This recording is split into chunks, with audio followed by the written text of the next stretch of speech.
Welcome to the Final Furlong podcast. I'm Emmett Kennedy, and it is great to once again be joined by French horse racing expert Adam Mills, who is sporting his Ralph Lauren today. And why wouldn't he be? Because on his debut episode of the show, he confidently predicted that Sergino would beat Burdett Road. Now you might think, well, that's no big thing, Kennedy. Who cares? At the time, Burdett Road was the Ante-Post favourite for the Triumph Hurdle, and he was very, very bullish that that's how things were going to go. Not only that, he also talked up Majborough as a non-runner, no-bet scumbag each-way bet at a big double-figure price for the Triumph. And to make things even better, he confidently predicted that Willie Mullen's best juvenile hurdler would be Cargesi, whatever, and she is now the outright second favourite for the Triumph Hurdle. So having absolutely crushed it with the juvenile hurdlers, he is back to give us his expert insight into the French-bred horses for Cheltenham once again. My man Adam, spectacular debut.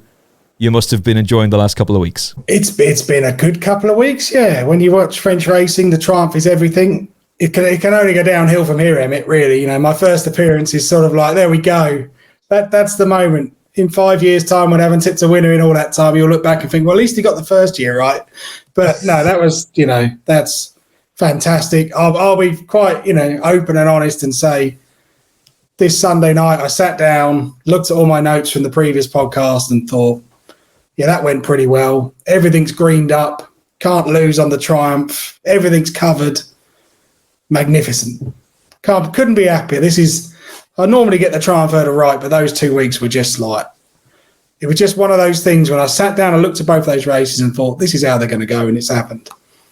One might say it was c'est magnifique. So I'm not even sorry, actually, for that one. Let me get your thoughts, though, on both. So Sergino, obviously devastatingly impressive.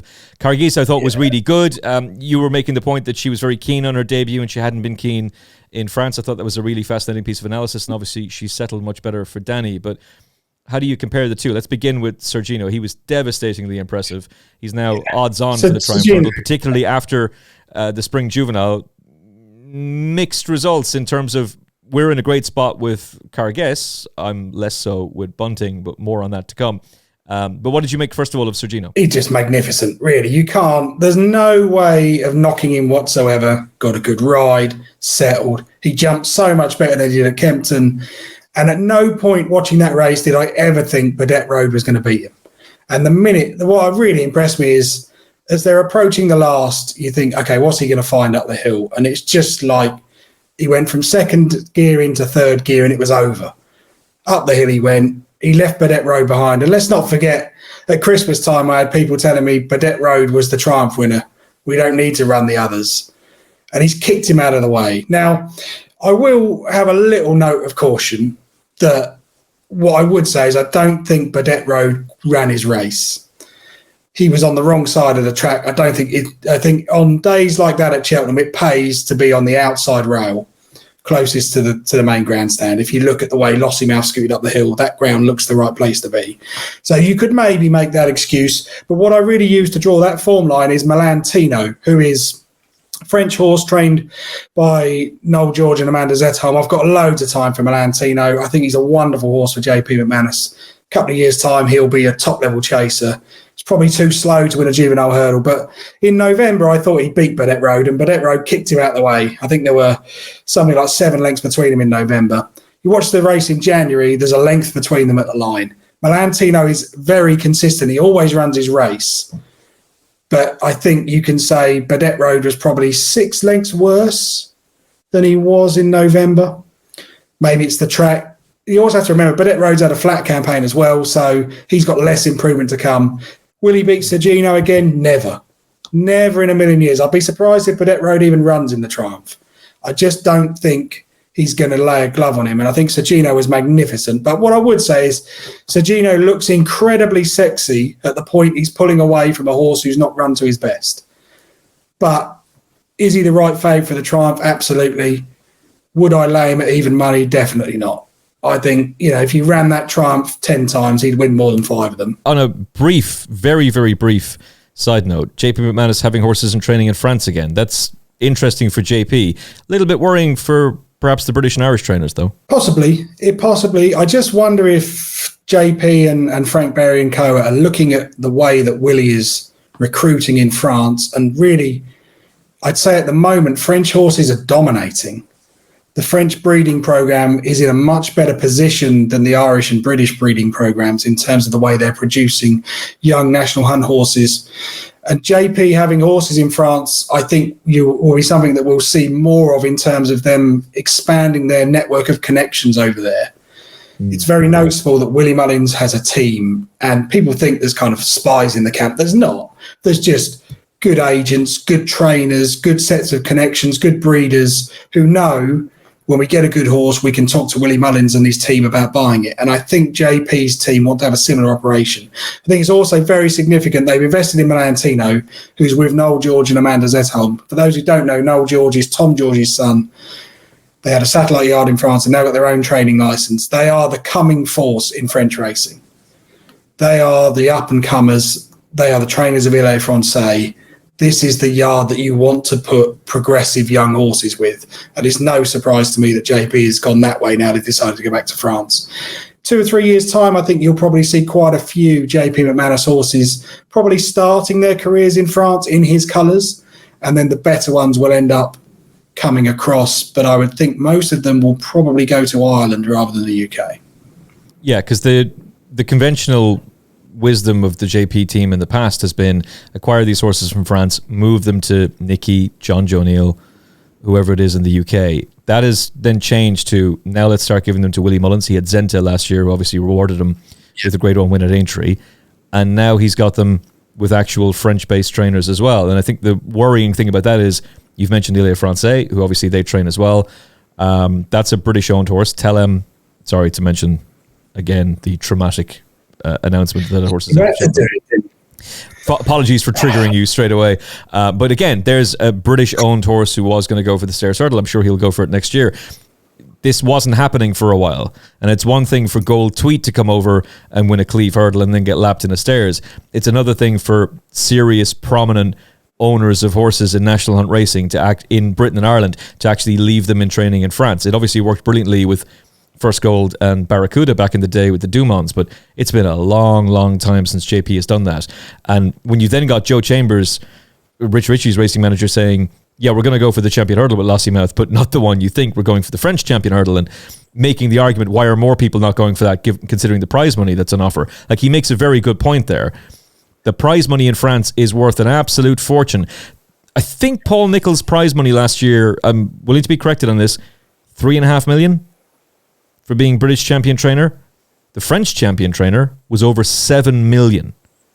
And remember, Paul Nicholls doesn't get 3.5 million pounds in prize money, or 4 or whatever it was.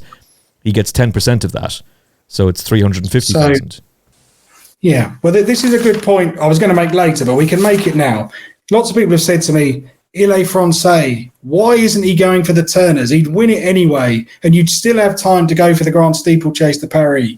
Well, let me put that into perspective. Ile Francais is, without doubt, time, form, RPRs, everyone agrees he's the best novice chaser in training. But if he runs in the Turners, he'd win 98,000, according to the Racing Post, £98,000, which is roughly, 115,000 euro with the costs and things. To do that, he's probably got to run to an RPR of 160 plus this year. He ran to an RPR 168 at Kempton. If he goes for the Grand Steeplechase de Paris, which is the French Gold Cup in May, the first prize is 405,000 euros. Last year's winner, Rosario Baron, was given an RPR of 160. Rosario Baron is a very good horse, but I wouldn't back him to win the Ultima. So if you were to look at what you have to understand about French steeplechasing is horses need to peak at the age of 5 and 6 because they jump hurdles at 3, they start chasing at 4, they peak at 5. The Grand Steeplechase de Paris for a French trainer is everything. Absolutely everything. That is the one race that you want to win. The prize money's fantastic. It does wonders for your reputation. But because it comes in the middle of May, it's really hard to get a horse to peak at Cheltenham, give them the time to recover, and then come back again. So it's the same argument that we have a lot of times where people say, oh, why don't the top Grade 1 French horses come over? It's because of the way the season works, but it's also because of the prize money. if you owned Il Francais, you could go for the turners at a track he's never been to before, a style of racing he's not used to. He's got undulations to deal with. Who knows what could happen? Or you could go to Auteuil, where he's unbeaten over fences, where he's absolutely magnificent, and where you can beat horses who are a stone inferior to you for 4 times the prize money. This is where French racing really comes into its own. Yes, it's a tote monopoly, and not everyone will understand the logic to that. But when the prize money is that good, why wouldn't you keep horses in France? Why wouldn't you keep a young horse in France? Give it an education. You can give it an education. You win one of those 3-year-old hurdles at Auteuil, there's 30 grand. That's your first year's training fees covered. You're off and running. But the education of French horses over hurdles is far superior. And before we move on to this, and I'll say my final piece for my defence of French racing and how wonderful it is, Willie Mullins has run 15 French horses in the Supreme since 2014. Of those 15 horses, 4 of them jumped a hurdle in France before they joined Willie Mullins. Vautour, Duvan, Min, Classical Dream. Why wouldn't you want a horse to jump a hurdle in France? And I should say that my good friend Jake Price, who I do a lot of work with, he and I sat down and looked at some stats I produced on French horses, and that was something that came out. But just why wouldn't you do it? The prize money's great. The schooling's great. We know the system works. Vive la France. I'm not even French, but my goodness, it makes perfect sense to me. And JP, if you need any advice on who to buy, give us a bell, son. Adam Mills, available for consultations for all owners, especially you, JP. Frank Berry, give him a call. I think given the emphasis on prize money and the fact that there is a total lack of it in Britain, the success of the French coming over is just going to shine a bigger spotlight on, you could leave your horse in training in France and still come over and win all the prestigious races. And if you think, that'll never happen, it's only going to be the select few who do it. Look at all the British owners who've put their horses in training in Ireland. If you keep putting all of the prize money up into the very upper echelons of British racing, that's brilliant for Willie Mullins, Gordon Elliott, Henry de Bromhead and Gavin Cromwell. It's not great for the British trainers because the Irish have the horses. We come over, we take up all the big prizes, all the prestige, all that prize money, and everybody else is playing for scraps. So, interesting thing, and it's just fascinating that now on both sides, you've got these two countries that could rise. France is a long way to go, obviously, but this is the country that is producing all of the talent. One of those talents, of course, is Cargues. So you have us in a fantastic position. For those who watched and listened to that episode, you would have been hard-pressed not to go with Sergino on the Saturday, and certainly Cargues, which of course means I had to stick with bunting because I'm an absolute moron of the highest order. But Timeform has something very, very interesting in their ratings. Sergino 162p, no great surprise there. Cargues 161. They think she's not far off him, but obviously they're expecting improvement to come from Nicky's horse, maybe not so much from Willie's. What was your impression of her? I think the race panned out how I sort of thought it might, that before the race there was no pecking order. Willie didn't know which one was his best horse. And the way you can tell that is every one of his runners was given a chance. There was none of this like, you go here, you're going to pacemake. It was just a bit of a cavalry charge after they jumped the first round to the bend. And I thought, I'm still sort of half decided. I can't decide whether this was an incredibly strong renewal with 5 or 6 top-class juveniles, all in contention at the second last, or was this a terrible renewal of the spring juvenile where nothing really stood out and they're not going to beat Sergino. I thought what was most significant for me was the 2 horses with the most amount of experience on the track finished 1-2. Cargues has now had 5 runs over hurdles. She was a grade 3 hurdle winner of the Prix Sagan in France. She's really tough. She's really professional. She battles well. The second, Storm Hart, he'd had 5 starts on the flat in France before he came over here, so he knows what he's doing. Madgebury is obviously the one to take. Obviously, for him to perform like that, having had 2 starts in his life, 10 months apart, never raced for Willie before, never raced in Ireland before. They sent him forwards. I thought it was a massive run. Do I think he'll win the Triumph? No. I think he is a chaser of the future. It wouldn't surprise me if they went chasing with him as a 4-year-old in the autumn. And I just think things in the Triumph might happen a bit quick for him. Could he place in a Triumph? Absolutely. I definitely think he could hit the frame in a Triumph. I don't think he's got the class to beat Sergino at this stage of his career. But maybe in 2 years' time, if they're both in the Arkle or whatever they're running in, there's a chance then that he might do. I wouldn't give up on Bunting. I thought he ran a good race because I think you've got to bear in mind, Bunting's had 2 runs, both on heavy ground. I mean, that run at Limerick, what did he run against? The form's okay, but it's not grade 1 level. I thought he ran okay. I hope your bet's each way because I can't see him giving £7 to Carguess and reversing the form. And for that reason, I can't see how off level weights he'd get near Sergino. Will Carguess beat Sergino? The heart says no. She gets £7. I agree. I think Timeform have got it better than some other ratings that I've seen. I think she is top class, but I just think Sergino might be a freak. And I think for Carguess to win, Sergino's got to underperform. Whereas I think Carguess could run absolutely the best race of her life and still get beat by Sergino. But yeah, you can't knock her. The way she travelled on Saturday was brilliant. She went back to her old self. She settled. And I was briefly worried when they jumped the second last. I thought Danny was going to get squeezed out, but he didn't. He got through that gap because that's what she is. She's tough. She's really tough. And you saw that on Saturday. She came there swinging. And once she got on terms, there was only ever one win. I mean, she absolutely fluffed the last. So she's probably value for further. If she'd have met the last properly, maybe she'd have won a little bit further. She's the second best juvenile. But after 5 starts, how much more improvement is there compared to Sergino, who's really only had 3? So the market is exactly right, which is why I'll freely admit that I've sort of laid everything off and covered it because I just don't think there's any angle. I don't want to bet each way in the Triumph now because if I think Sergino's going to win, what's the point of an each way bet? I'm just having a bet for the place money, in which case I may as well fart around with the forecast or something on the day if I want to. But if you said to me now, give me the 1, 2, 3 for the Triumph, I would say it'll be Sergino. He'll be 3 or 4 lengths clear of Carguess. She'll be 3 or 4 lengths clear of probably Madgeborough. Is there anything in the Adonis or anything that you're expecting to appear that's in training in Britain that could? Because it's been a good trial in the past.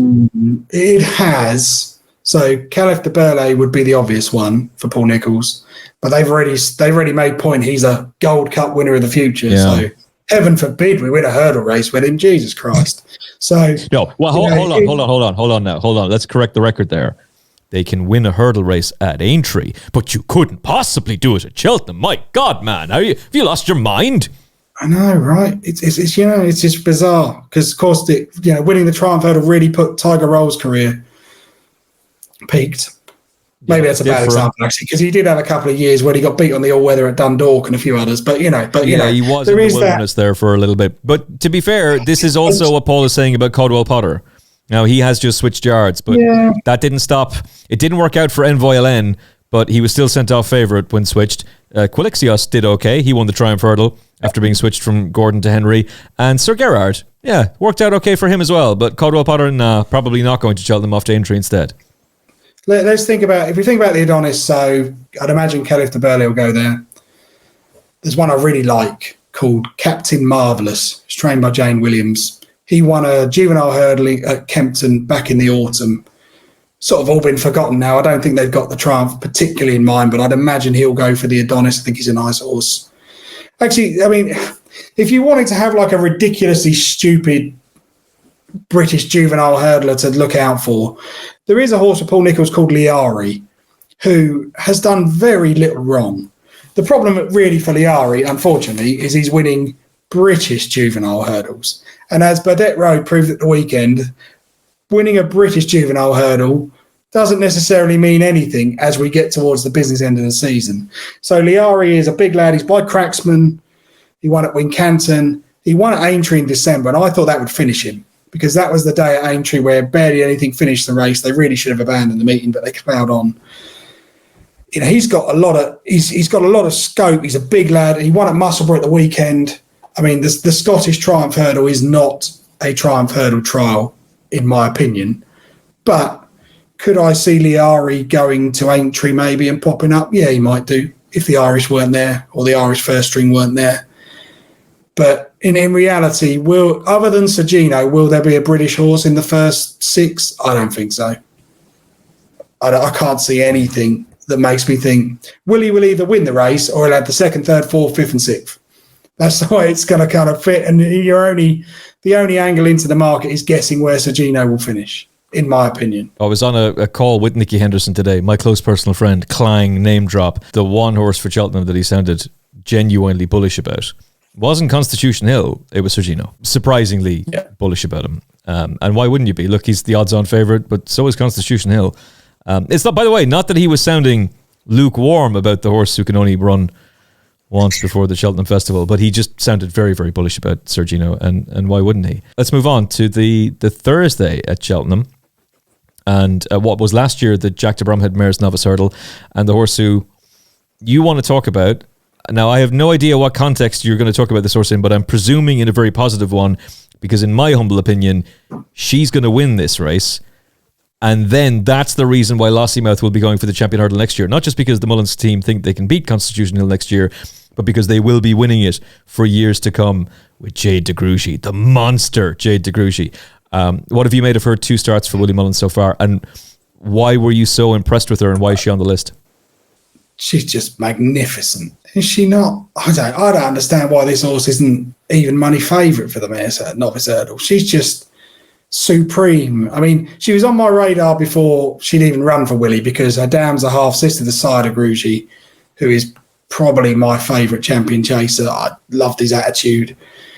And you just look at the way she runs. I mean, she won at Leopardstown over Christmas by 15 lengths. Now that, let's be honest, if you took that form apart, the horses she beat won't be going to Cheltenham. I think that's a fair comment to make. But she's 5 seconds quicker than the handicap hurdle on that day won by Musica Tara. She's got oodles of speed. And I looked at the way she won the Sonorina, and everyone's telling me, well, that's an entirely different track, a different layout. And I think, yeah, but she's been in a race. And if I was to compare Jade de Grugy to, say, Dysart Enos, a great horse, Fergal O'Brien's a great trainer. Dysart Enos winning at Doncaster at 1-9 or whatever she was, learned nothing, because she was completely outclassed her opposition. Jade de Grugy's been in a battle. She's got loads of experience of what to do in a finish. And it all goes back to her debut. She won an AQPS flat race at St. Brieuc. Now, British and Irish viewers will probably not be familiar with St. Brieuc. It's what's called a PMH or provincial track. So you can only bet on course. You'll never find these replays on at the races. There's no international betting on it. It's a small track. It's about 6.5 furlongs round. It's a right-handed track. But you have a lot of good AQPS races there. And Jade de Grugy won a big field 3-year-old bumper there. What's really impressive about that is I have timed 32 races at St. Brieuc in the last 2 years, and her final circuit time is the joint fastest. And this was on her debut. And what I love about this race is you watch it back. I'll try and send you the link of it so you can have a quick look at the replay later on. But it's a big crowded field. And as they turn for home, you're looking, and you have to bear in mind the camera angles at these meetings are not great. It's normally a geezer up a pole with his iPhone. But as they turn for home, she's a little unbalanced for about 3 strides. And you think, she's going to finish 3rd or 4th. And then suddenly she straightens up and it's instant speed. And she goes from 2 lengths behind the leader to 2 lengths in front in the space of 10 strides. She's got loads of speed. The Mares Novice Hurdle is going to suit her perfectly. Absolutely perfectly, because we know from the Sonorina that she's got a good attitude. I know from the data that she can run a fast time. I know that she can handle all types of ground. Deary me. Why is no one else seeing this? I see people picking holes in her. I'm like, what are you doing? Show me a better horse in the Mares Novice Hurdle. I don't care if she's got a £5 penalty. No. £5 penalty is irrelevant because she has been in a race. If she's got a £5 penalty, that means she was good enough to win a graded race. I would much rather back a horse like her than one like Dysart Enos, who may, Dysart Enos may win in March. because we don't know how good she is, because the novice races she's been running in don't tell me anything. I watched their race at Doncaster and thought, what am I learning here? Whereas Jade de Grugy has battled hard to win that Solarina, and I just, oh yes, I think she's banker material. And I'm sure there'll be someone watching this who'll clip that up and remind me of it when she finishes 5th in March. But I look at her right now and think, if I had to have a bet in the Mayor's Novice Head, it'll be her all day long. That is all music to my ears, because I've been a huge fan of this horse. I do have to just ask you about the trip, because it's a topic of conversation that's coming up, that she's started out over 2 mile 4. The Solarina is over 2 mile 2. I would counter that by saying the new course, I've said this multiple times, the new course emphasis is on stamina, more so speed. And also, she doesn't look slow. And Willie Mullins is less concerned about trip with his novice hurdlers as he is about race program and schedule. It's more about just finding a race to get them into, as opposed to, well, this horse is a 2 miler, so I can't run them over further. No, he'll do that. And there's many examples of horses who've dropped in trip or gone up in trip to go and succeed at Cheltenham. What do you make of that? And in terms of her opposition, you mentioned Dysardinos, time form of her on 135p, Brighter Days Ahead, who missed the DRF and also missed the Solarina, which I believe she was meant to go for, 136p, Jade de Grugy 135p. So there's nothing between these three, according to time form. It's a cracking race. It's a stunning novice hurdle, but I do see her as the best. So trip, first of all, and just to expand on Brighter Days Ahead in your review too. The trip doesn't worry me at all. Firstly, I mean, the new course is quite stiff anyway, but I think what people always forget about this race is it's normally like 15, 16, 17 runners. If you've got a novice mare, you're not going to run in the Supreme. You may as well come here and run against your own sex. So when you get a big field like that, you've got a lot of inexperienced mares. There's always 1 or 2 that go off in front. I've yet to see, the only renewal of this race that really didn't follow that pattern was the one won by Lorena. When there was a small field, it was soft ground, it was all over the place. But the sort of stereotypical approach to this race is that it's an end-to-end gallop for the last mile, and it's just survival of the fittest. So I would much rather that she stayed further. I'd rather have a horse that I think will get 2.5 miles in time than the alternative to that is to have a horse who's sort of an absolute genuine speedball. And it would worry me a lot that if you've got a horse that's purely a 2 mile speed horse, what happens if it turns into a real battle, which it often does in this race. Brighter Days Ahead, yeah, I respect her a lot. I just think this Jade de Grugy's unbeaten. I just think these are the kind of horse I just want to stick with her. I'll stick with her until she's beaten. Once she's beaten, I know what she is. But I just think there's so much more improvement to come. And to do what she did on debut was excellent. To do what she did at Leopardstown over Christmas could be expected because it wasn't a great race.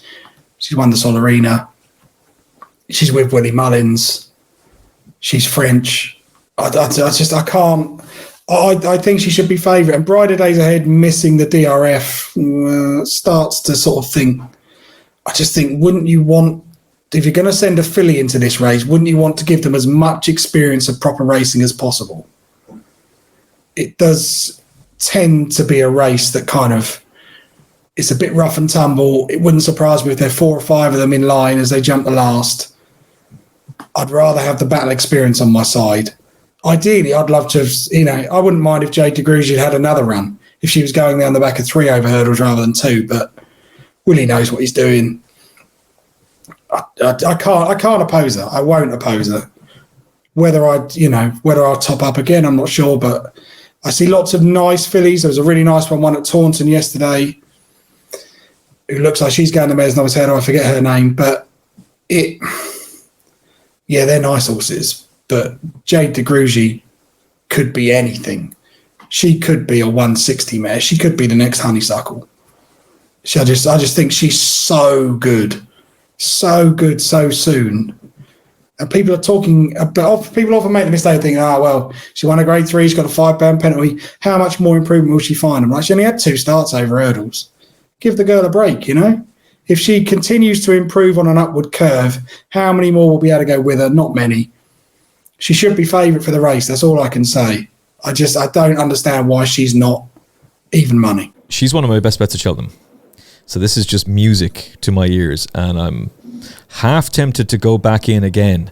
I love her. I absolutely love her, and you've sold me. I was already sold, but I'm sold even more now. The next horse on the list, though, is one that you're going to have to persuade not just me, but everybody. In fact, some of you might think he's lost his mind entirely. So just remember, he's gotten an awful lot right. He speaks a lot of sense. Bear with him. Give the man a chance as he talks to us about why Mr. Policeman is a horse worth following. What have you seen? Oh, no. What have you seen about Mr. Policeman that makes you want to talk about him on the Final Furlong podcast? And is it for place lay purposes, or do you genuinely think this horse is going to be able to? Because I think the phrase you used to me before we came on air was, "I've got the key to Mr. Policeman." If you have the receipt, well, Richie probably is looking for that, so he can hand them back. Right. Well, I want to come to this horse's defence because I just hear everyone slates him, and I think, hang on a minute, whoa, let's just slow it down and let's talk about this horse in honest terms. So, firstly, let's talk about why people see him as a failure. He arrives from France. He was a relatively cheap purchase. I think he cost around 40 grand. Comes over from France. He's already run a race over hurdles. And at the start of this season, they announce, we're going to send him novice chasing. He could be a dark horse. That gets announced. It's on a couple of I think the Racing Post pre-season preview and a few others. And before you know it, there's this snowball effect where all these people are saying this horse is going to win the Arkle. And you think, well, have you seen him jump a fence in public? Because I haven't. And then he wins on Chase debut. He's not very impressive. I'll freely admit his Chase debut win was... didn't want to watch that particularly. Then he runs for only the 5th time in his life over fences, and he gets beat by Quilixios, who is a genuine Arkle contender, a Triumph Hurdle winner, and a proven Grade 1 horse. And on the back of that, there are people calling him Mr. Plod, the policeman. There's one person whose opinion I really respect who suggested he was a Midlands national horse. And I'm like, whoa, let's just rewind a bit here and let's talk about Mr. Policeman, about what he actually is. Runs in France, finishes 4th on debut, narrowly beaten by Evaldi, who's a good horse with Paul Nicholls, sadly injured, but he won at Ascot last year. Then he wins on his 2nd start at Fontainebleau, running of 138 races I've timed at Fontainebleau since racing resumed after COVID in 2020. Mr. Policeman is the fastest horse from the 3rd last to the line. But he won a Class 4 hurdle in France. Now, to put that into context, the horses he beat are now rated 98, 117 and 89. So he's got a sexy profile for winning a bad race. Comes over, when he arrives at Willys, they're like, what do we do? What are we going to do with this horse? Because he's not a novice, so we can't go the supreme route with him. He's had a couple of runs. We need to give him time to adjust. So they give him time to adjust. Then he comes out and he wins an absolutely nothing race, beating Cashback off level weights. They do that last April. They get to this and they're thinking all the time, what are we going to do? And at the first point they were thinking about what we're going to do, they had the likes of Vauban, State Man, who were going into open company. This year they get to the stage and think, well, we got State Man and we've got Impere Pass going hurdling. We got Facile Vega and others, but we may as well send him chasing. Let's see if he likes it. He goes chasing. He doesn't like it. He's by Triple Threat. He's got a good breeding. But his dam's Manhattan Princess, she's at a pivotal. There's loads of flat winners in the immediate family. What on this page suggests this horse was going to be an Arkle winner? I'm not so sure. The way he jumped on debut wasn't particularly great. But what I would say, just in his massive defence, is he's a very inexperienced horse. He's got a hell of a cruising speed. And if you watch the race, when he gets beat by Quilixios, lots of people are saying, oh, he's staying on at the finish. He needs to go up in trip. I see it a different way. From the back of the last fence to the line, Quilixios took 20.08 seconds by my hand timing. Mr. Policeman took 19.25 seconds. But I'm not sure he's necessarily staying on. What I think he's doing is he's quickening. And the reason he's able to quicken is because the fences are finally out the bloody way. And I just think if I was Willie Mullins, and I'm not Willie Mullins, Richie and co, don't ring me and say, Adam, what would you do? If I was Willie Mullins, though, I would look at Mr. Policeman. I'd say he's had 3 runs over hurdles. Let's have one more run over hurdles, and we can run him in a graded hurdle somewhere unpenalised.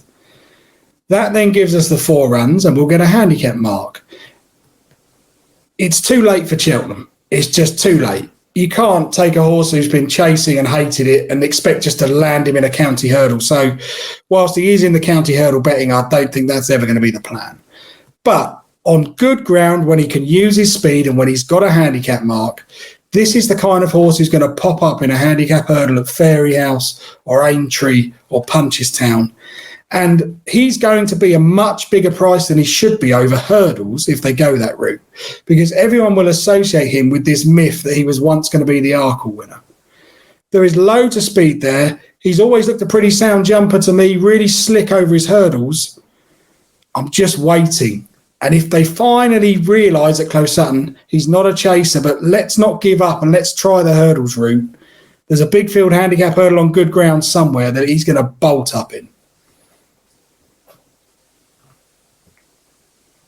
You don't look convinced, Emmett. No, I'm sold. I'm genuinely sold. I wasn't expecting you to say switch back to hurdles. I genuinely was thinking you were going to say something along the lines of what has been kind of suggested already, go up to 2.5 miles, that maybe he's going to end up being a Turner's horse and that's the distance they need. I wasn't expecting the hurdle angle, and it's a good one. They've got, 4.5 weeks? It is too much of a turnaround, really, to get him there. But Willie likes to have a good old team for Punchestown, and he tends to tear that place to pieces. And if the Dublin Racing Festival is anything to go by, is there any point in anybody else turning up to Punchestown that's not called WP Mullins? Very intriguing. What do you think his ideal trip is going to be? So do you still think he's a speedier type? 2 miles. Yeah, what I'd like to see is a big field 2-mile handicap hurdle. I just think it's too late for the county hurdle, but that would have been ideal for him, because what he needs, I think, is a race that's strongly run where he can sit swinging away behind the pace, and then they can deliver him and use that speed. I just think that the fences campaign probably means, even if they were to put him over hurdles in the next 2 weeks, it's a massive ask to then come back for Cheltenham. And you've got to bear in mind the British handicapper doesn't like Irish horses, and he'll take that piece of form from last April and he'll say, off level weights he beat Cashback, and Cashback is a high 140s, 150 type horse. Don't know. I think Mr. Policeman would be far better off running in a graded hurdle somewhere and then popping up at Punchestown in May. That would be the route I would suggest. And if he gets a handicap mark of around 145 or so, I think you'll see an entirely different horse over hurdles. Okay. We're keeping the faith and blaming you if it goes wrong. Willie Mullins, Adam Mills is also available for consultation if you require. Yeah, I do race planning if he wants to. Yeah, just give us a bell. Yeah. It's just 15% from my end. Or, of course, you could just bypass me entirely and go directly to him on the tweet machine. But no, come to me first. We get the 15%. We'll negotiate it down to 10. The Willie Mullins bingo discount on the Final Furlong podcast. Consider it done. Daddy Longlegs. So he was very impressive, I thought, anyway, in his hurdling debut. I thought the world of him at that time. I was very excited. I almost backed him for the Supreme. I really almost backed him again. Sorry, I almost backed him for the Supreme on the back of the fact that he was being so heavily backed for the Future Champions Novices Hurdle. And I thankfully managed to hold fire, because at that time I couldn't decide between him and It's For Me as for which of these two is going to be Willie's best 2-mile novice hurdler. And as it turns out, neither of them. You can... It's funny how those things work, isn't it? The Cheltenham Ante-Post market's looking like as volatile as cryptocurrency markets. You can excuse his Christmas run. The ground was horrible. I don't think you can excuse the run, though, at the weekend behind Ballyburn. What did you make of it, and why is he on the list? He's on the list because I wanted to make an excuse for the Christmas run, and I think I can make an excuse for that he was second on his only start in France on the flat. He ran over 12 furlongs at Saint-Cloud. The penetrometer reading that day was 3.5, so that's the equivalent in our terms of about good to soft. Then he goes to Thurles, which is a speed track, looks really impressive. Gets to Leopardstown, he's held up off heavy ground. It was just far too much too soon. He had no chance. So I wanted to forgive him. Then this weekend, I took the view he should have improved. I mean, he ran better than he did at Leopardstown at Christmas, but you'd be hard-pressed to take encouragement from that run to think he's going to suddenly turn up in the Supreme now.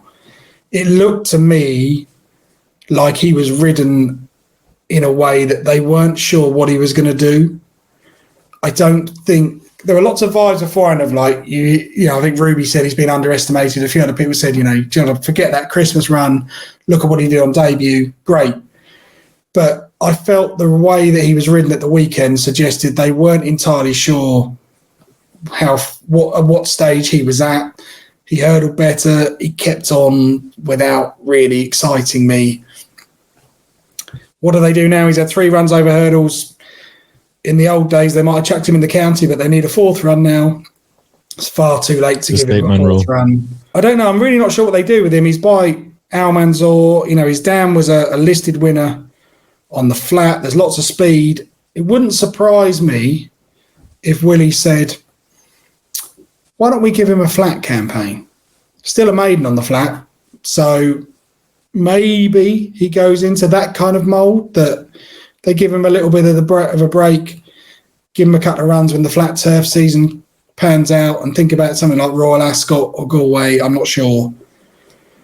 He won't be winning the Supreme, though. So this is, I've been very sort of cocky at the start of this, and look at all these Ante-Post bets I've landed on the Triumph. Well, this is one of my Ante-Posts that's got a nice red line through it on the Excel sheet. And that red line is very unlikely to be deleted.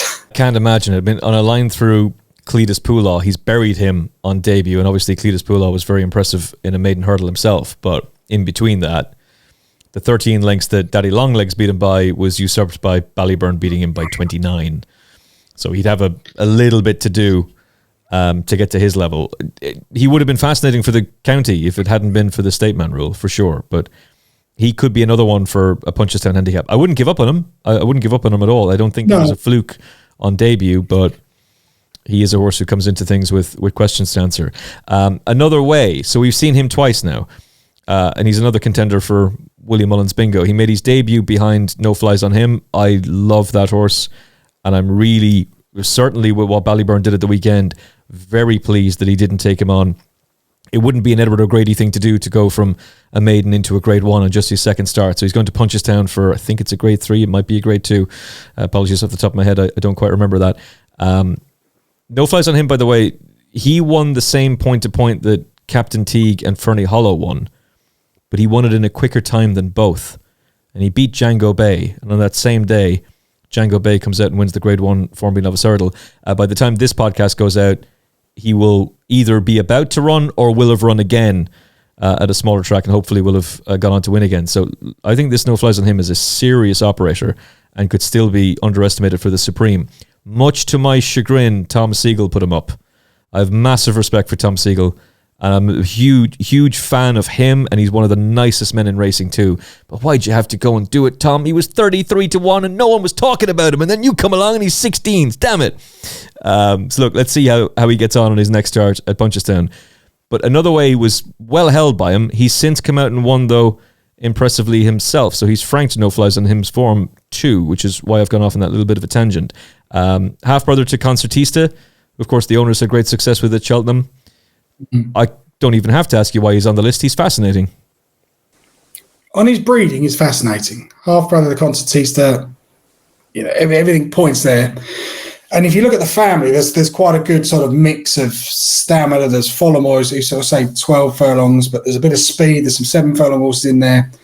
I guess that the run when he got beat sort of, on one hand, I was thinking, well, he's 13-2 that day, but he weakened pretty tamely. And I just wonder if it was one of those kind of, he needed the outing. It was all a bit of all to see.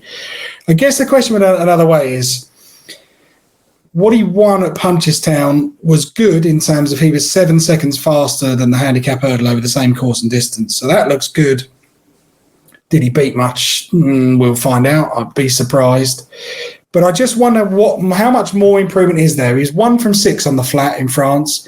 He did win a maiden at Chantilly, but then he stepped into Class 2 conditions races, which are sort of a 75 to 95 kind of bracket, and he couldn't win those. So after 6 starts on the flat, couple over hurdles, he's a nice horse. In time, I think he'll be a better horse. But I think the reason I put him on the list is, yes, he's a half brother to Concertista. Everyone goes, oh, well, he must be a 2-mile hurdle prospect. And he might be. But they might also look and think, if hurdling doesn't work, we'll just throw him on the flat. And to me, sometimes I see people think, because he was all right on the flat and he's a half brother to Concertista, he's got to be a grade 1 hurdling prospect. I don't think he's anywhere near that. I think he's much more likely to end up as either a handicap hurdler or a decent flat horse. And Willie isn't afraid to mix the two. I mean, we saw with Absurd at the weekend, as an Ebor winner running in a grade 1 novice. But I just felt there was a little bit of an overreaction to the win at Punchestown, although the time was good. It came on heavy ground. And when I look at those Class 2 conditions races in France, they're a great guide because you get good horses in there. Horses who win a maiden don't have to go straight into handicaps in France. They can go into these conditions contests. But a lot of them tend to be very competitive, and they're always a really strong sprint finish. And he didn't have the speed to win those. So is there... If for example, they decide to throw him in the Supreme, do I think he'd have the ability to lie up with Ballyburn and sprint and get involved in the finish? No, not at all. I don't think he's in quite the same league, but he is another one, and Willie has got an arsenal of them this year, but he is another one who I look at and think, you know what, if it doesn't work out over hurdles, we can always keep going in the summer. Mix and match with him, but of all of Willie's kind of French prospects, he's the one that I'm least excited about at this stage. But if he rocked up if the signs were that he was going on the flat, I'd be intrigued, because French racing doesn't suit this kind of horse because it steadily develops into a sprint. Something like Ascot with a stiff finish in a big field would massively suit him. One could argue that if jumping doesn't work out this season, they could go another way. It's the low-hanging fruit. It's the obvious ones. They just... Oh, yeah. Those ones don't work. Moving swiftly along. He's a brother to a Group 2 winner and a listed winner on the flat, both. So it's a very, very interesting take. But remember, the least of the horses that you're excited about. The Double Green feature prominently on this list, and they've also got Mr. Giff. He's had 2 starts over hurdles in France. Very impressive at Limerick in a novice hurdle. I'd say he's stepped up on what he'd done in France. I wouldn't have a notion. I'd have a very, very basic grasp of the French form book. This is where you come in. But he's won that by 18 lengths. Well, we think 18 lengths. Might have been 15. Might have been 20. Depends on who was on duty that day. If you read that article in the Racing Post about how they accumulate Irish winning distances, dearie me. He's got entries for both of the big Grade 1 novices at the Cheltenham Festival. With all due respect to the potato race, it's the Supreme and the Bering Bingham. Is he a potential dark horse for one of those races? Yeah, I think he is, actually. And he changed my mind entirely, really, in the way... I mean, if you look at his flat career, a few tries on the flat, rated 73 on the flat, 0 from 9, rings alarm bells. But then he goes over hurdles. He was beaten 10 lengths in the Prix-Fino, but that's a really good 3-year-old newcomer's hurdle in the autumn. Can certainly forgive that. Next start over hurdles, he's second to Javelot, beaten 4 lengths. Javelot would be rated 136 now. That's a pretty fair mark for a 3-year-old hurdler and a youngster. For a junior hurdler, things to get to. It's fair form in France. I wouldn't say it's top grade form, but it's good. And then he goes to Limerick and he makes all. The time was at least 5 seconds faster than every other race, including the bumper. So I think you could beat him with the stick that the horse in second has got a rating of 106. And but horse can only beat what he beat, and he made all. It's not like he came swinging past the horse rate 106. And one of the main reasons is he fits the stat that I said earlier about French horses with Willie who run in the Supreme who've jumped hurdles in France. Now, let's be clear before someone tries to say you said Mr. Gift was as good as Vautour. He's not in the same league as Vautour, Min, Classical Dream, Duvan. He's not in that league, but he's got experience. I can't knock him for what he did at Limerick. I think that was, at first I was really keen to say this is a low-grade card. He's beaten low-grade horses. Don't overreact. But then when you look and think, well, he made all the times really good. He can only win. That's all he could do. He didn't really come out of second gear. I think he is a dark horse for the Supreme. Would he win a Supreme? Probably not. I think there's got to, I haven't really made my mind up about the Supreme, but I don't think he'd win it, but I think he could easily finish in the first 3 or 4. And I think there is a lot of ability in this horse. I just felt of all of kind of Willie's, Willie's French horses probably aren't the main players in the Supreme, but I think he's the one who'd run in that kind of diverge mould from last year of sort of, he'll run really well, he'll really like the way the race pans out, and he'll definitely be there to sort of pick up some of the lesser money. Does he have the class to be a Grade 1 winner at the Cheltenham Festival? Probably not. But if you wanted to have an each-way swing, you could do a lot worse. I think they have to go here. I'd be very surprised if they went to the Bearing Bingham or whatever it's called. I just think it would be an enormous ask to give him his first start at Limerick in a pretty small race and then expect to go up in trip at Cheltenham and what that would bring. But I mean, if he turned up in a Supreme and I'd had no other bet, I would probably back him each way. He's 33-1 for both races at Cheltenham. You're leaning towards Supreme. As you mentioned that, there's been an awful lot of discourse, including on this show, about where is Ballyburn going to go. George Gorman is very much of the opinion he should be going for the Supreme. Katie Young and I are both very much of the opinion he should go for the Bearing Bingham. I think that is the race he's going to go for. I think it's just logical, unless you don't think a whole lot of mystical power. So if I was to push you right now, which way do you think those two horses are going to go? Well, what I would say is I think if Mystical Power had any other dam, the price would be bigger. Yeah. Maybe that's, I don't know. Am I being a bit harsh there? I'm not sure. I just look and I hear people talking. I think, well, let's just slow it down here a minute and think about what this horse has actually achieved. Unbeaten. We've got no idea what the horse might be, but there's nothing that I've yet seen from Mystical Power to suggest that horse is as good as Annie Power, and yet it's being talked of as if they're the same. I have a real problem with Galileo as a hurdle sire. I just don't like him. I don't like the jumping style. I don't know what it is. There'll be people who point to examples of Galileos who've been very sound jumpers, but I'm not sure. If it was me, I think Mystical Power should be in the Ballymore or the Bearing Bingham. That's the way I would go. And because you look at Ballyburn won at the weekend, make what you think of it, but he was impressive. That was impressive. The Supreme is although it's the shorter race, it's often the stamina test. You look at some of the winners of the Supreme. Vautour is a great example. He was almost a King George winner, but he got further as he got better. And I just think the Supreme will suit Ballyburn.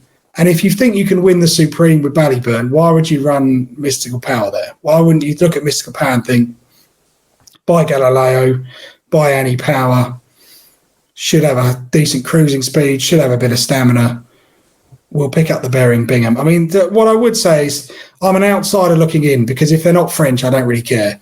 But at the same time, this year's novices are all over the place. It's really hard to say what's going to run where, who's going to run in what. I mean, I don't have a bet on the Supreme. I haven't even got a bet on the Bearing Bingham. I've got one bet in a novice hurdle, which is Lecky Watson for the Albert Bartlett each way, which is not really my opinion. I just heard the likes of Roy Delaghi say what I was thinking, that this horse stays well and runs his race, so that's why I went for him in the Bartlett. I just don't. I don't know. I look at the Supreme market. The one I want to take on all day long is Jericho de Repone. I haven't seen anything from me so far that would suggest that's a Supreme winner. I just think a British horse winning British novice hurdles is nowhere near the same as an Irish horse winning Irish novice hurdles. And I think you can just look at it and think, I thought the race at the weekend, Ballyburn ran a massive race. He got the better of Slade Steele, who I think is a wonderful horse. So therefore, that form is strong. And if I think that form is strong, then surely Ballyburn should go to the Supreme, because you know he's got the speed to beat a really classy type. 2 miles suits him. There's plenty of time to go up in Trippin if they want to go to the Turners next year or whatever. I would lean towards Ballyburn in that, and I'd look elsewhere for Mystical Power if they wanted to split them up. It's not unlike JP to run a couple in the same race. Woody doesn't mind running a few in the Supreme, so they might both go. Ballyburn's the right favourite. Would I back him at 5-4? No chance. Impere Pass won the Moscow Flyer and then went for the, well, it's always the Burying Bingham, isn't it? That's what it's registered as. He had won over 2 mile 2 though. Whereas I think it would be a very odd thing to ask Mystical Power to step up 2 mile to 2 mile 5 at Cheltenham with no experience of it. He's bred for it for sure. For Ballyburn's long-term development, who is this horse going to be? He's going to be a Gold Cup horse. And given his pedigree, I think for his long-term development, the best race for him is the Burying Bingham. And he will be a dominant favourite of that race. He'd be a dominant favourite for anything in the novice hurdle races at Cheltenham, and he'll probably win. He'd win the potato race, he'd win the Supreme doing handstands, he'll win the Burying Bingham. If Mystical Power is going to win at Cheltenham, his best chance comes in the Supreme. He'll be favoured for it. I don't necessarily think he'll win, because I'm not entirely certain I believe that performance from Mystical Power. Gordon Elliott's horses weren't running well. How good is Gigaro anyway? Willie's other horse, who Paul Townend was riding because Mark is always going to be on board Mystical Power, completely bombed out and ran no sort of race.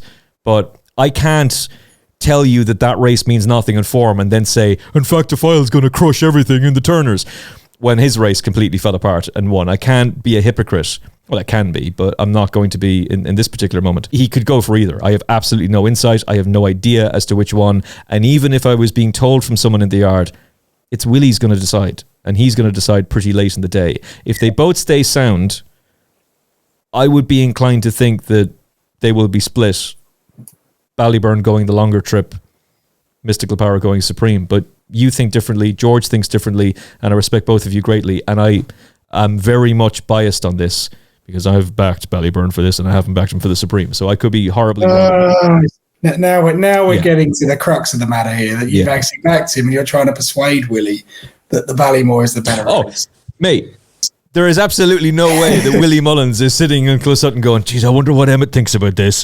Whatever he says is what we're going to do. It's irrelevant. Willie will decide, and rarely gets it wrong. It's rarely a misstep from him, particularly with his novice hurdlers. I would be of the opinion this is almost Sir Gerard 2.0. And by the way, there's a narrative out there as well that the reason Sir Gerard went for the Burying Bingham was because they were trying to avoid Constitution Hill. No one knew who the hell Constitution Hill was. Constitution Hill wasn't favoured for the Supreme. Dicer Dynamo was favourite for the Supreme, joint favourite with John Bon. Nobody was talking about Constitution Hill as being the horse he is now. So that's not why Sir Gerard went for that race. They went for the race they thought would suit his long-term development, which I think is what they'll do with this fella as well. Do it, Willie. Do it. Put Ballyburn in the Burying Bingham. Come on. Just very briefly again on Mr. Giff, you're a big fan of Zarak as a sire. I am, and in the last year I've probably changed my opinion a little bit of Zarak. That I keep going back to, because I don't want to seem smug, but you can look up, if you Google my blog and then type in Zarak the Brave, there's a lovely 500 words on why he'll never win over hurdles, and he's a complete waste of money. Went well that, that's dearie me.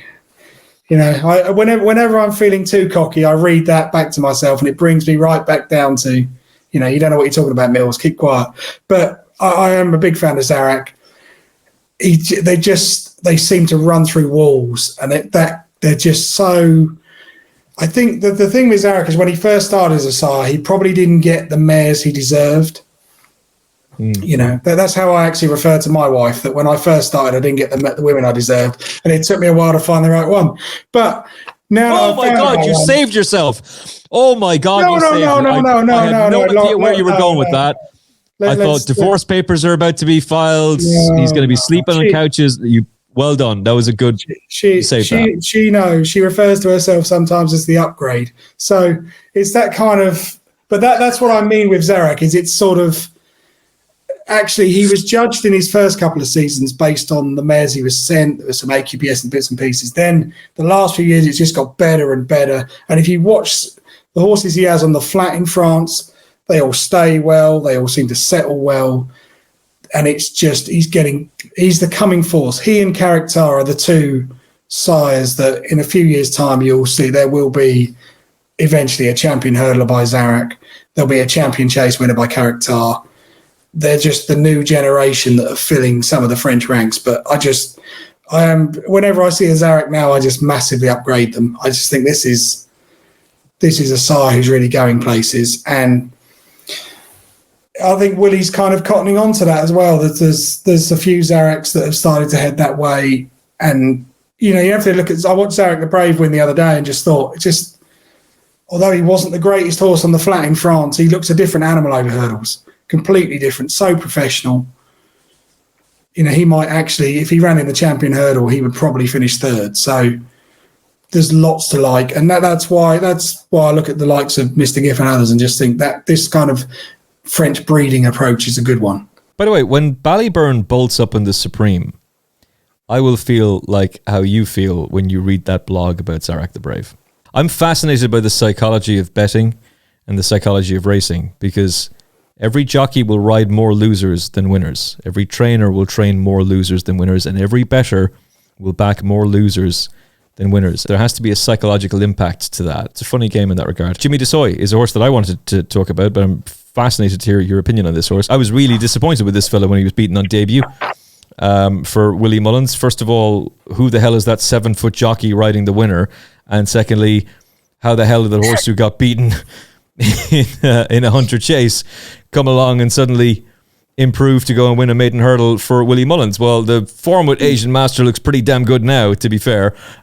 He's a 5-year-old Jimmy DeSoy, and he's by the same sire as Galler Marceau and Vauban. We've seen him since, and he's won at long odds on. His jumping needs to improve pretty dramatically, but I think he's a nice prospect. What do you make of him? I do think he's a nice prospect. He's got a great grounding. So he ran in AQPS flat races in France, but they were good AQPS flat races. So, they're really what would be classed as a bumper over here. 5th at Saint Malo, I can forgive that because Saint Malo is quite a tight turning track, relies on a bit of speed. The 2nd at Fontainebleau is the race that really stands out for me. Jumper Sacra won the race. He's great. He's placed in grade 3 bumpers. Jedu Saw was 3rd.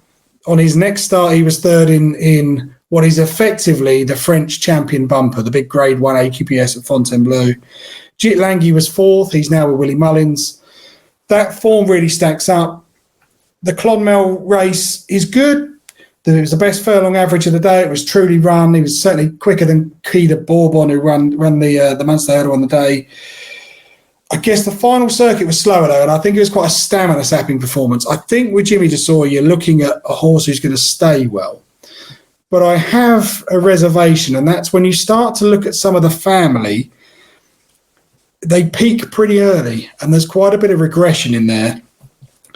You've got the likes of, the example I give is Heros DeSoy, who's in that family. He was with Nicky Henderson, won on debut at Kempton, looked like a real superstar. Never really went on.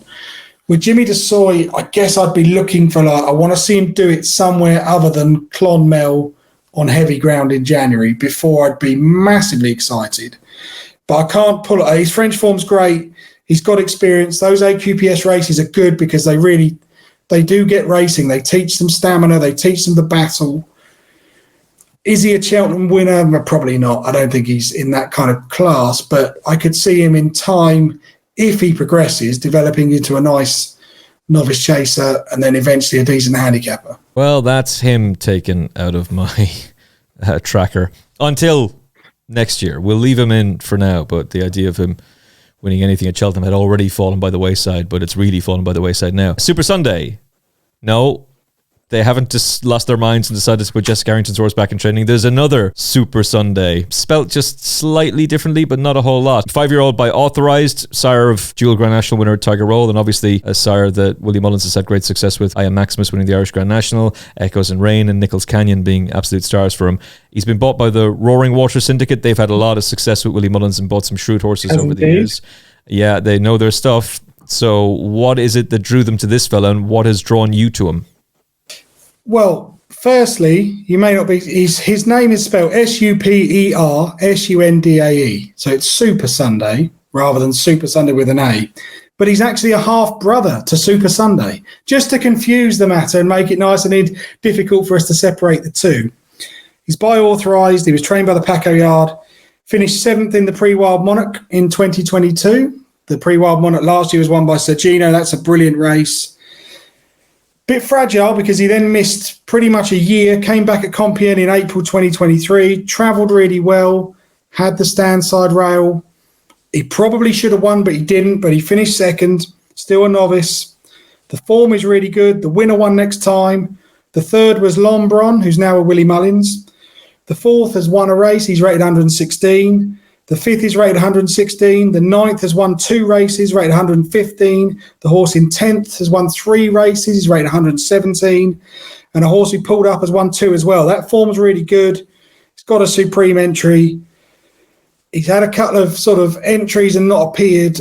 Who knows with him? But he is one to keep on side, if nothing else, because he's a half brother of the Super Sunday. He was SUPA. This one is actually spelled super correctly, SUPER, It's clever naming, actually, to be fair to the team involved, but he's going to be very, very high on the list. So the Frankel I mentioned earlier on is Goucher. So the first Frankel that Willie Mullins trained was Diverge last year, and he took really well to hurdling, to be fair, and ran a blinder in the Supreme. Question is, though, is this fella going to be able to follow in his hoof prints? He's not bred for this. He's by Frankel, out of a Group 1 winning mare. Left Hand, she won the Group 1 Prix Vermeil back in 2016. So he's bred to be a proper flat horse. That didn't quite work out, though.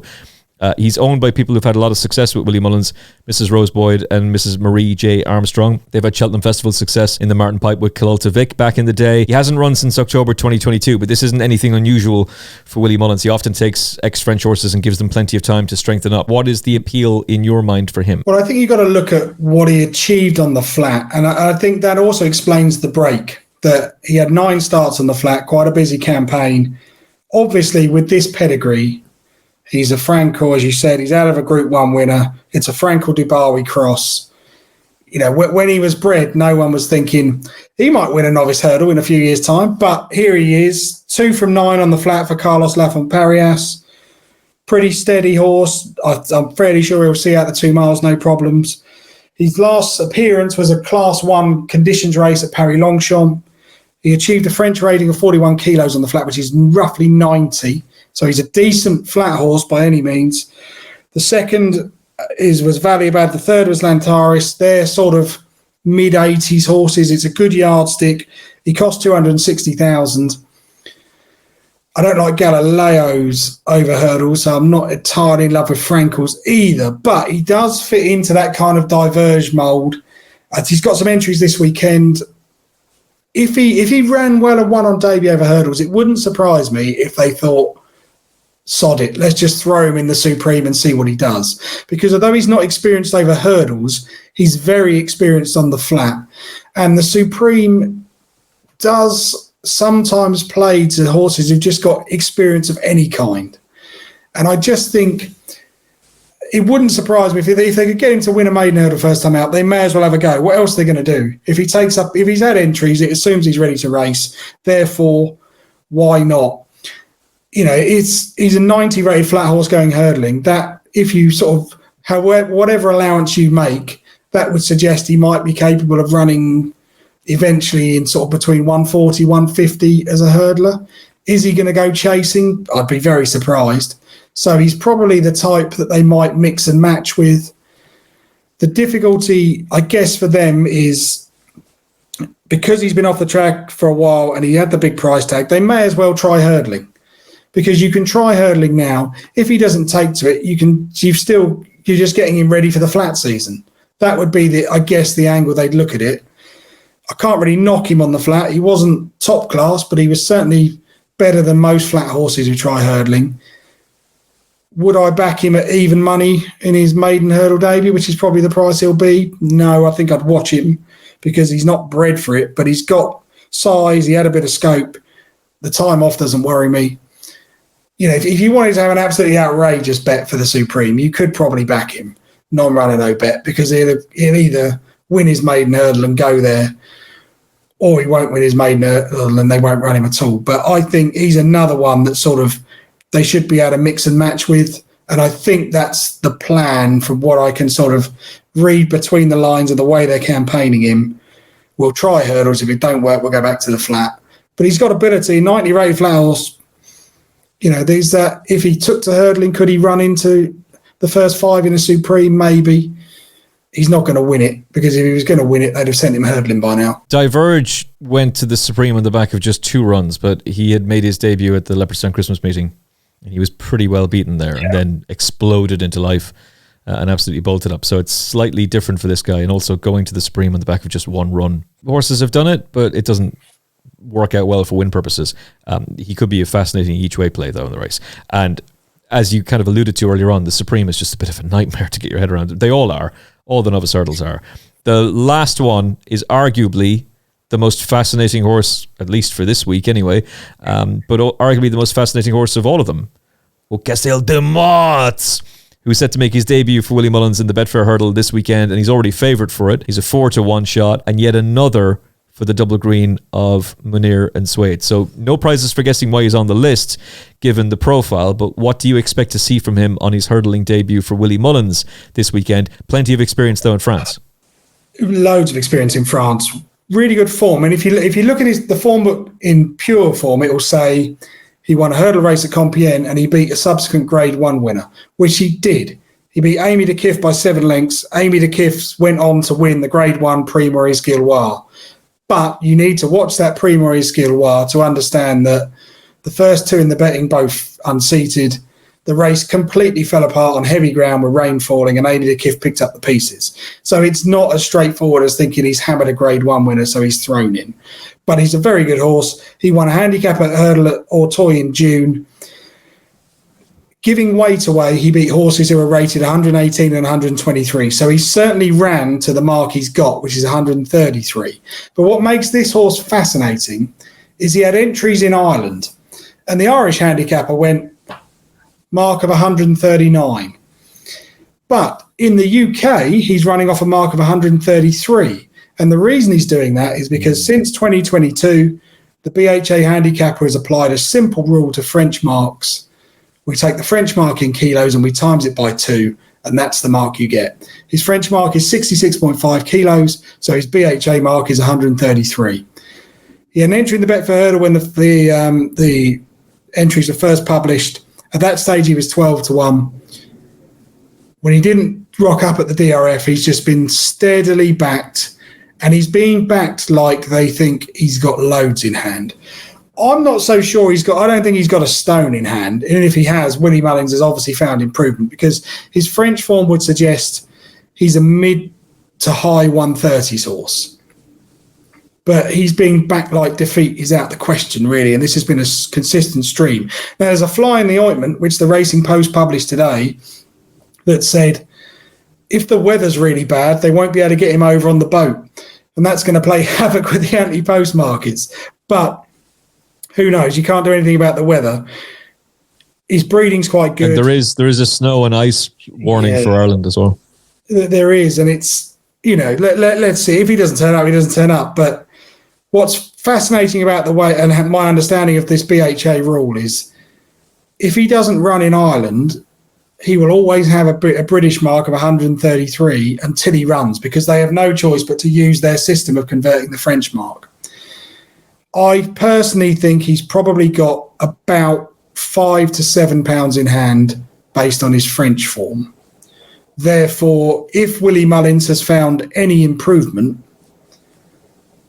this horse could be the good thing that he looks. And I think it's really significant that Willie Mullins has decided we're going to run this horse straight in a Betfair Hurdle. We're not going to give him any kind of prep run. although he's not a novice and it would have been harder to place him, they could easily have said, we'll run him behind State Man somewhere and he can finish 5th. But they said, no, they obviously think this mark is very workable. He's good enough to go into a handicap hurdle. And where he's going to be a real benefit is he's won a handicap hurdle at Auteuil. He's got loads of form in big field French races. The Betfair hurdle won't worry him in the slightest. He's ground versatile. You know, I'll honestly, I backed him. I was waiting for the DRF declarations, and as soon as I saw he wasn't declared to run at the DRF, I went out and backed him. Not at the fancy 12-1 he was 3 weeks ago when it was first brought to my attention, but I backed him and I thought, I want to find out. Let's find out. In my head, I'm thinking there's a little bit in hand, and I'm always wary of the Betfair hurdle because you'll have some novice that's probably got £10 in hand. But for Willie Mullins to decide this mark is good enough, we're going straight to Newbury, that'll do for me. He's a better judge than I am. And on his French form, I certainly don't think he's badly handicapped. So, you know, if he makes it, the irony will be I've finally got ahead of one of these Willie Mullins gambles and the bloody weather will ruin it. And yeah, and then I'll be like one of those mugs on the phone, can I have a justice refund, please? So it's like, you know, you've got to really just take the rough with the smooth with Ante-Post. But come on, lads, it was snowing, for goodness sakes, you'd have won otherwise. Yeah, but I just think I all of the clues would suggest that he's going to go well. He's got the form in the book. If it was with any other trainer, I wouldn't touch it because I'd think, not sure. But this is Willie Mullins. The horse has to improve in that yard, surely. And if Willie Mullins and his team sat down and said, we don't need to do anything with this horse, he's already ready to go to the Betfair hurdle, that's got to be enough. You mentioned the ground. He's only raced on soft to heavy in France. Is that any concern for you? Not really. The French ground readings are, I'd say diplomatically, anomalous, shall we say. So, yes, the Auteuil run ground is definitely soft. Other races, it's nowhere near that bad. Newbury is going to be, I guess, somewhere between good to soft and soft, depending on the weather. Doesn't worry me in the slightest. And a lot of these French horses, there's this assumption that French horses need soft ground, but that's half the time because the going readings in France are very different to the going readings here. I haven't seen anything in his form that would worry me in the slightest. On a scale of 1 to 10, how confident are you? 8. I'll give it an 8. And the reason I'll give it an 8 is because I don't study British handicap hurdles particularly. So there is the chance Oakcastle might have, as I think, he might have £5 to £7 in hand, but he bumps into some unexposed novice who's had 4 runs and who's got £20 in hand. So there's always that risk.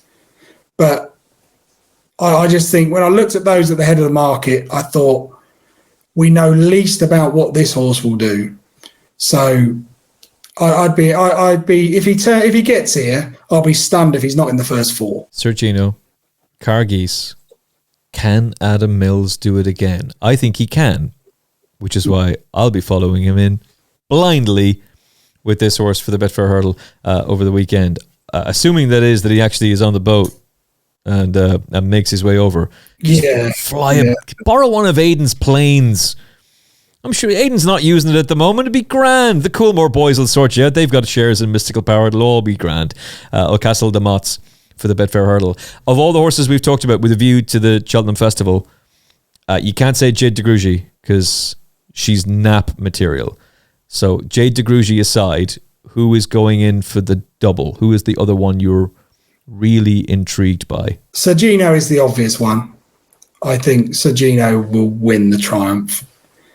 I'd love to find an each-way angle against him, but I don't think there is. And then we're starting to struggle. We are starting to struggle. I guess if you wanted, if you said to me, kind of, give me the strong bet, I'd wait for the day, and on the Triumph, I'd back the trifecta. Sir Gino to beat Carguest to beat Madgeborough, because I think those 3 juveniles are clear of the rest. and I think they'll finish in that order. So you're going to have an even money favourite beating a 9-2 shot and probably a 10s chance. But as you're looking at me, Emmett, like you wanted a double, the other double I'll give you is Jade de Grugy and Ile Francais to win the King George. He's 9-4. The King George is definitely the plan. If he doesn't win a King George, James Reevely should retire, because that horse is miles better than any of the British or Irish horses that will turn up in that race in December. You might not have noticed this, but my internet has been conspiring against me ever since I got this fancy new 5G from 3. Satisfaction guaranteed or your money back. Well, let's put that to the test, shall we? Because it's been absolutely brutal. Adam, I greatly appreciate your insight. On behalf of all the listeners and viewers, we greatly appreciate your insight. We're looking forward to having you on the Final Furlong podcast again before the Cheltenham Festival. We'll chat to you soon, Adam. Where can people find you on the tweet machine, and where is that brilliant blog? On the tweet machine, it's at GG Banker. Feel free to follow. If you want to ask any questions, just drop me a DM or tag me in something. I'll always give you an opinion, good or bad. And there's predelahorse.com, which is my blog, where you'll find me ranting about all weather maiden times at Poe and anything I see that catches the eye. Always happy to have a chat. Anyone wants any advice or just an opinion on a French horse, or just to tell me where I'm going wrong, feel free to drop me a line. My internet did it again. I'm going to have to get Elon Musk's Starlink at this point. The whole thing's ridiculous. 3, for all your broadband needs. Unless you hate the internet, that is. If you liked this episode of the Final Furlong podcast, please do hit the like button. If you just enjoyed all the brilliant expertise from Adam Mills and the entertaining way that he brings it to you, a like and of course a subscribe on YouTube would be much appreciated. From all of us, look after yourself and each other. Thanks for watching. Thanks for listening. God bless.